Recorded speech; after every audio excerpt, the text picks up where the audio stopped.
forgotten how to do it. Good morning, welcome to today's press conference to preview the Burnley Premier League game. We are operating a hybrid format today where we have some media in the room which will lead the broadcast section.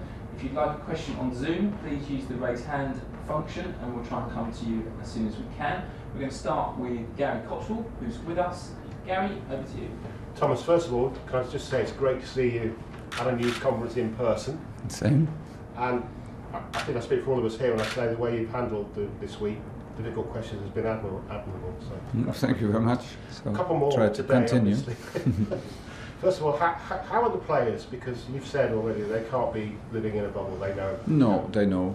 But we had a briefing. We had a briefing here after the game, day after the match, from Petter, who gave everybody here in the building, not only the players, a quick brief and said that and explained the situation.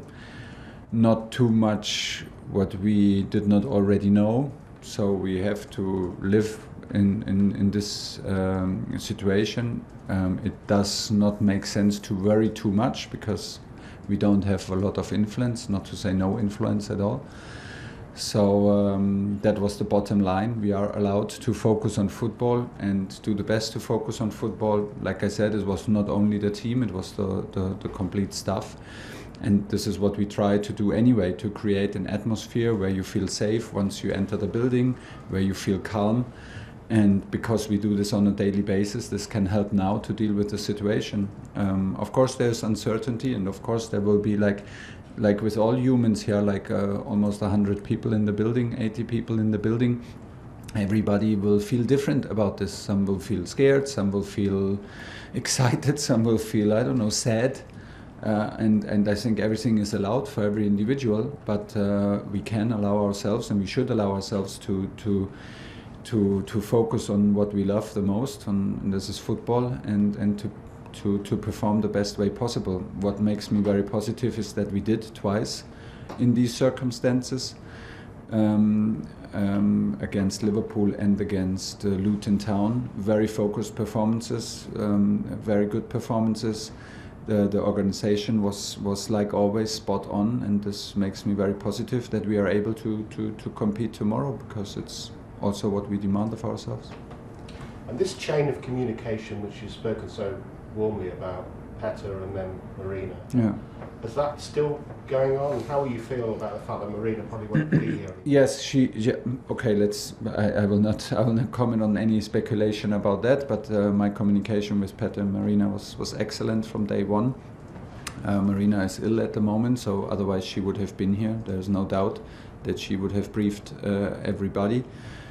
So I hope we can, it will. There's right now no doubt that this will continue for the next days, weeks, months, I don't know what time, and then I hope it stays on the same level, hopefully with the same person. If not, okay, we need to adapt. It seems that we have to adapt on a daily basis to new situations. You signed up to work with the people you're working with now. Yeah.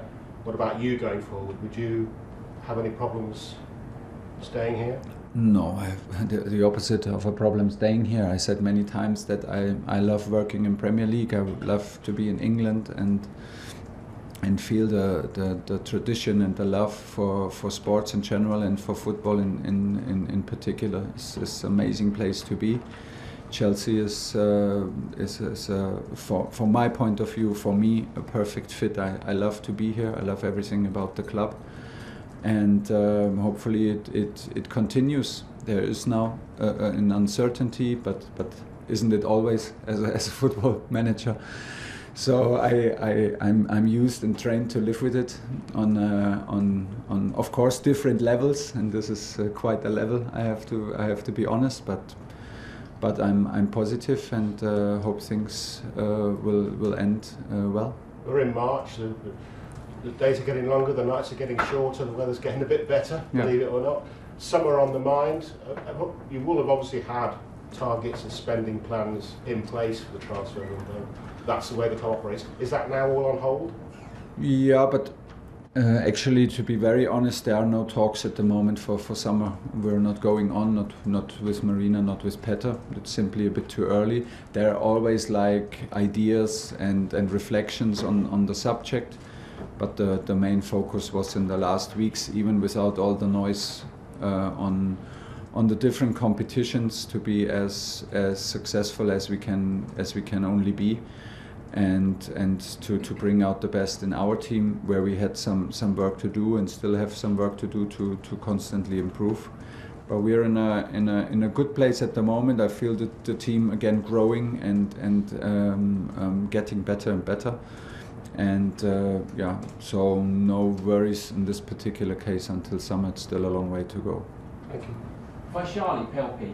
Hi Thomas. Hi. What's the state of your squad going into the match tomorrow? Have you got any fresh injuries, or how's the fitness of the players? No fresh injuries. I still have to talk to the fitness coaches and the doctors after press conference. I think Aspi was not in training yesterday, so this will be a bit too close, unfortunately for him. Hakim was in training, seemed good, so hopefully he can come back. And Reece James did training yesterday, so no problems so far, no reactions after his 2 matches. It's good, and the guys who were not with us in Luton Town because of minor injuries like Trevor, like Thiago, were back in training yesterday and seemed fine and good to go. And you said earlier on in the season that you wanted to see the full potential from Ruben Loftus-Cheek, who of course impressed against Luton. Yeah. Do you envision him fulfilling that potential, perhaps in a defensive role moving forward? Well, it would not be the first time where like a situation like this is the foundation for somebody finding a new position in a squad. He did very well. I think in the middle of the back three. After a bit a shy start, he grew into the match and found his top performance on this day, which helped us a lot. Still, I think that when he did it in the last 20-25 minutes on the single number 6 position, I think this is his best position to have the most influence, because then he can impose his dribblings, his driving with the ball, and his physicality a bit higher up the pitch. But he did well.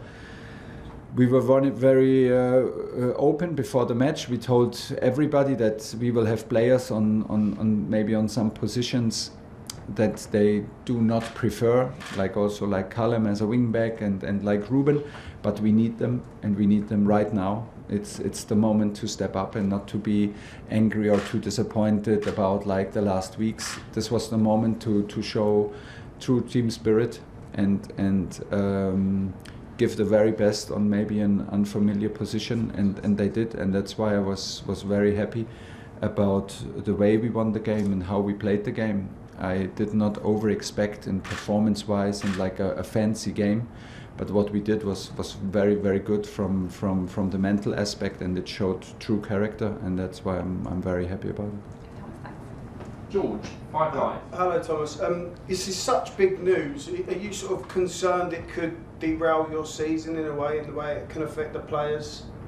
It can affect. We should not say this has no effect. It can affect, but I think we should be careful of like already giving an outlook on a general effect, because I think like we have 80 people in the building and very 80 different life situations, 80 different characters, and they will handle the situation differently. And I think that we have also the chance here in Cobham to give everybody the freedom to first of all like react to the situation how he wants and how it's good for him, to speak about it, to not speak about it, to be open, to not be open, to just go on, and in the end still influence everybody in a positive way, that it's okay to focus on sport.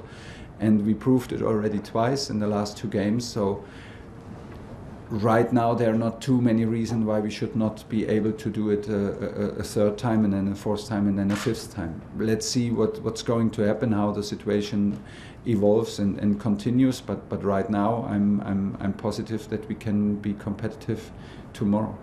It has got big ramifications going forward, though. I mean, if you look at, you've got a lot of players out of contract. You know, does that make them more likely to leave? How are they feeling this week with certain big players out of contract because they don't know what the future is for Chelsea? Yeah, of course, that's a situation, and maybe the bottom line is we cannot help it. It's what it is, and. You never know. Maybe it has a positive effect on the negotiation. Maybe it has a negative effect. We cannot predict, and I would like not to predict and not to start in predicting all scenarios because we just lose focus on it. But of course, like I said, everybody has a different situation, feels different about it. Still, I hope for the best outcome. Still, I think we have. Something to offer. Still, I think Chelsea is a strong club and will stay a strong club. I mean, our owner decided to sell the club, but he sells a strong, solid and a very well organized club on the highest level. And whoever buys the club, then do you agree that they'll probably never be as successful as Roman Abramovich of what he's achieved? We will see. Let's see. Let's speak in the next 20 years and then we see. Whoever buys it is lucky to have it. James Savundra, Talk Sport.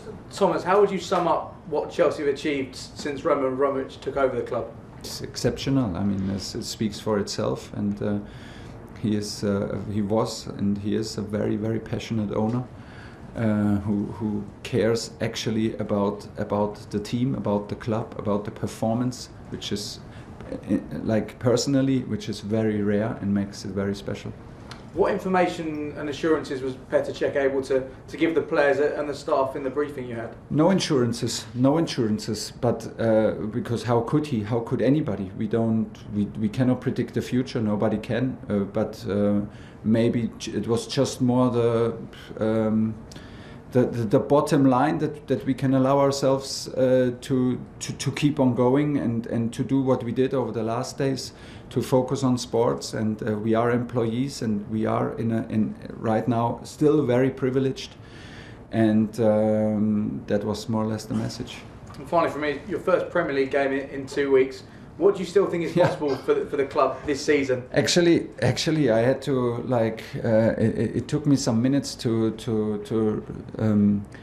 to find the answers to the last 2-3 Premier League matches. It's a very weird situation. I think we played 2 or 3 matches in the last 6-7 weeks in Premier League. So normally you have a feeling for the competition, and you have a feeling from where are we, and we are on a good run. So now we are on a good run of results, but you don't see it on the table because we never got 3 points because it was World Cup and Carabao Cup and then FA Cup. So a bit strange, but still we are in a good place in the table, and we have to fight hard to stay where we are and to give our very best. There's a tough game coming. At Burnley, we think we know very well what's coming, and there will be no presence for us there. We want to dig in and accept the fight. Thanks, Thomas. Okay, now on to Zoom to end the broadcast section. 2 left for Jerry and Nick to finish. Jerry. Morning, Thomas. Hello. Against Burnley at home, you struggled to break them down, and they scored that goal in the break. Do you expect a similar game when they're at home? And is this the style of English football that you enjoy, the variation? And they're obviously very different to a test to playing someone like Liverpool or Manchester City, aren't they? Yeah, very different, and fair enough, because every team has its style, and they have huge success throughout the years. They're very consistent in what they are doing and how they are approaching their games. It's very physical, it's very direct. It's very direct up front, a lot of crosses, very dangerous in set pieces. That's why we think we know what's coming, and still we hold ourselves back and don't allow ourselves too much to predict, because who knows exactly what's coming. We have to find, in the end, it's to enable the players to find answers on the pitch, and not today in the meeting to prepare but in the end they need to find the solutions and need to be well prepared in a very wide range of opportunities. I think we played a very good match. We had a look into it how we did it and how we created chances, and we created a lot. We struggled to score the second and third goal to decide the match, and were punished in the end with a very typical Burnley goal that we could not defend. So yeah, that was more or less the story. Performance-wise, I was very happy. Result-wise, we were looking for a better outcome tomorrow. Okay, last question in the broadcast, Nick Pure. Hi, Thomas. You said obviously that some of the guys had to dig in and perform for the team in difficult circumstances at Luton. So whenever you pick your 11 for the Burnley game, can you kind of say to them, look, the guys who had to play out of position and had to do difficult things at Luton, now you've almost got to repay them a little bit with what will obviously be a difficult game for the reasons you said, and can you just and also just on Mr. Branvich, how proud will you be as a group that you've completed the set of trophies for Chelsea Football Club, so that he, in his tenure, he has won everything? We're very happy. We're very happy that we could give him this and win it for him. At least we closed this cycle for him and for his effort and his passion and commitment to the club. So yeah, was good timing on this matter. And well, the other one I don't know yet, but I don't think I will have this speech exactly, because I don't think that we owe each other. I think what we do is like that like when you feel us, like what's maybe more possible for me than for you, when you feel us on the bench and you feel the guys who played a lot before and you could so easily come into the thinking that the game against Liverpool was more important than the game against Luton Town. It's so easy to go down this road in your mindset, but then you feel like players at home who text you, hey, have a good match, and you feel that they are in touch and they're watching, and even before the match they're committed. You feel the guys on the bench who are not like sitting on the bench and say like, yeah, let's see if they can do it because I played. No, they're like involved and they're fighting and they're helping and they're coaching, and this is what it takes. So they will feel it very genuinely that they owe each other, because this is a team sport, and still they are also doing it for themselves. So there's also this to hold the balance between doing it for the team, but what is in there for me, and we should not be shy about it. They want to have something as well, and when they deliver like this, they fight for their place, and they fight for their place and their right to play the next match in Burnley, because we could rely on them, and this is what they do, and this is what they deserve. And still, we want everybody to fight together, even like if they are like concurrents, or if they maybe struggle in the moment to have the minutes they wish for. But we are in a good place. We got the spirit back, we got the quality back. We have the attitude right in the last matches, and it's we have players back from injury, so this is good. This is how it needs to be to reach our level of what we demand of ourselves. Okay, that's the end of the broadcast section. Cameras off, please, at the back of the room. We're now going to do the daily newspapers. If you'd like a question for the newspaper section, please raise your hand and we'll come round to you.